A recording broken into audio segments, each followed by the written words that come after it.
युवाओं के जोश को देखकर लग रहा कि अब भारत हिंदू राष्ट्र बनकर के ही रहेगा।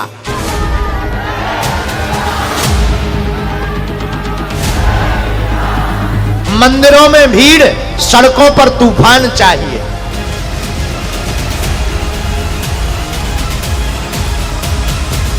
पर्चा तो बहाना है, असलियत में पूरी दुनिया में रह रहे हिंदुओं को बागेश्वर बालाजी का बहाना है।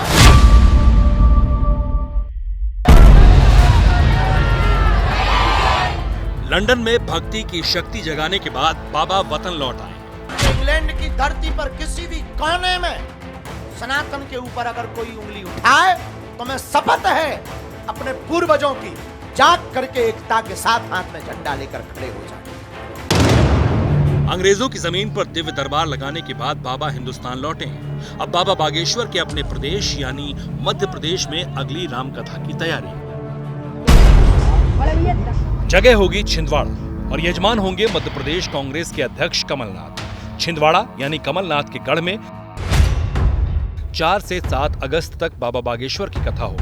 6 अगस्त को दोपहर 12 बजे से दिव्य दरबार लगेगा। कथा के दौरान 3 दिन भक्तों के लिए निःशुल्क भोजन की व्यवस्था होगी।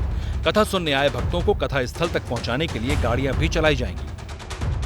इस कथा के लिए 15 एकड़ जमीन पर पंडाल बनाया जा रहा है। 6 एकड़ में वाटरप्रूफ पंडाल बनेगा ताकि राम कथा में बारिश होने पर भी कोई विघ्न न पड़े। कार्यक्रम में 2 लाख से ज्यादा श्रद्धालुओं के जुटने की उम्मीद है और इस कार्यक्रम की व्यवस्था में 1200 से ज्यादा वॉलंटियर लगेंगे। यानी छिंदवाड़ा की धरती पर होने वाली बाबा बागेश्वर की राम कथा की धमक पूरे देश में दिखेगी। सवाल यह है कि हिंदुत्व के पोस्टर बॉय कहे जाने वाले बाबा बागेश्वर की कथा का आयोजन कमलनाथ क्यों करा रहे हैं? मध्य प्रदेश विधानसभा चुनाव से ऐन पहले कमलनाथ बाबा बागेश्वर की राम कथा क्यों करवा रहे हैं?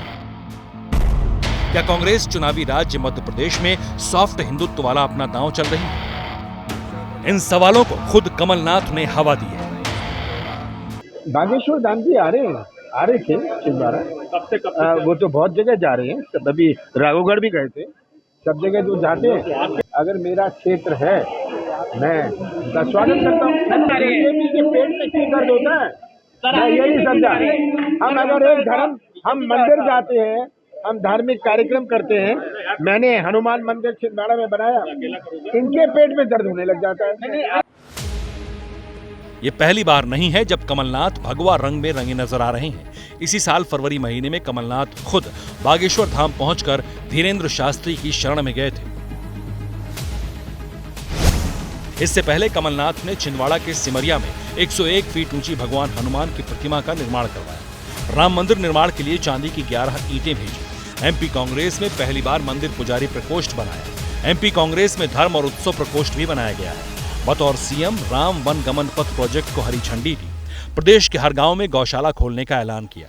जनवरी 2020 में सीएम रहते हुए भोपाल में हनुमान चालीसा का पाठ भी करवाया। मंदिर के पुजारियों का मानदेय 1000 से बढ़ाकर 3000 रुपए किया गया। यानी कमलनाथ हर मोर्चे पर खुद को बीजेपी को टक्कर देते नजर आए। अब चुनावी साल है, इसलिए छिंदवाड़ा में हो रही बाबा बागेश्वर की कथा का भी सियासी कनेक्शन तलाशा जा रहा है। सवाल पूछे जा रहे हैं कि हिंदू राष्ट्र और हिंदुत्व के मुद्दे पर धीरेन्द्र शास्त्री को घेरने वाली कांग्रेस नेता आखिर बाबा की शरण में क्यों पहुंची? इन सवालों का जवाब मध्य प्रदेश का बुंदेलखंड अंचल देगा। बुंदेलखंड अंचल में विधानसभा की 26 सीटें हैं। 2013 में यहां बीजेपी को 20 और कांग्रेस को 6 सीटें मिली थी।